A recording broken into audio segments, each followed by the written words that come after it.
Hey guys, welcome back to Gearstorm. Today, we've got something wild on the table, the 2026 Ferrari SF90. This isn't just a car, it's basically a street-legal spaceship.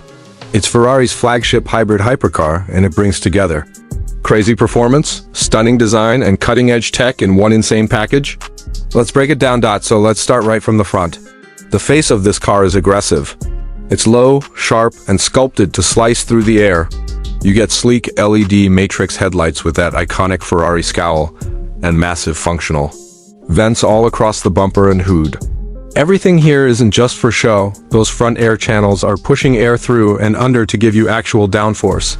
The front splitter is active too, adjusting to the drive mode for better grip at speed. It's not subtle, it's screaming performance just from a glance. Now walk around to the side and you'll notice how compact and tight the whole silhouette is. It's got that low, wide, hunkered down posture like a proper hypercar should. You've got huge carbon ceramic brakes behind forged wheels wrapped in Pirelli P0s, with side vents aggressively carved in to feed the twin-turbo V8. The body is mostly aluminum with tons of carbon fiber bits tucked in all over. Mirror caps, skirts, diffuser, even the roof on some specs. This car is as light as Ferrari could make it while still packing hybrid power. Now let's step inside. The interior is all about the driver. The first thing you'll notice is the massive 16-inch curved digital display that wraps behind the steering wheel. Everything's controlled from there. Your revs, nav, battery usage, drive modes, everything. The steering wheel itself has touch capacitive controls, the Manettino dial, start button, even the indicators. You barely need to take your hands off the wheel. And yeah, it's a Ferrari, so there's leather, carbon fiber, Alcantara, basically whatever you want if you're customizing it. The seats are snug, proper racing buckets, but still comfortable enough for city driving. It's a cockpit, not a lounge, and that's exactly the vibe you want here. Asterisk from the back, the car's rear end is a total masterpiece. The quad exhausts are mounted high, and just below them is that wild rear diffuser doing serious aero work. There's also an active rear wing that adjusts on the fly based on your speed and driving mode. Even the taillights are minimalist, just slim strips tucked into the body. It's futuristic and angry at the same time. Honestly, from behind, the SF90 looks like something you'd expect to see in a video game, not real life. Asterisk performance though. This is where the SF90 straight up warps reality. Under the hood, well, behind your head, is a 4.0-liter twin-turbo V8 that makes about 780 horsepower by itself. Then you add 3 electric motors, one at the back and 2 on the front axle. And boom, total output is around 1,000 horsepower. 0 to 60, just 2.5 seconds. 0 to 124 miles per hour, 200 kilometers per hour. Under 7 seconds top speed. Over 210 miles per hour. And because it's all-wheel drive, this thing hooks like nothing else.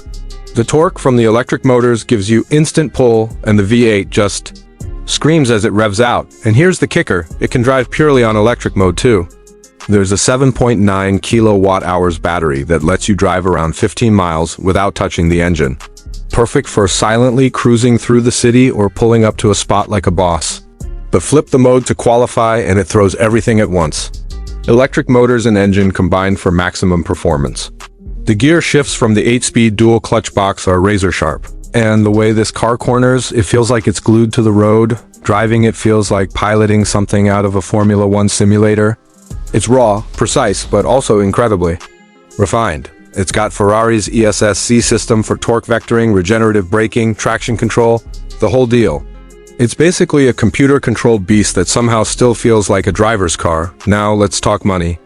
This thing doesn't come cheap.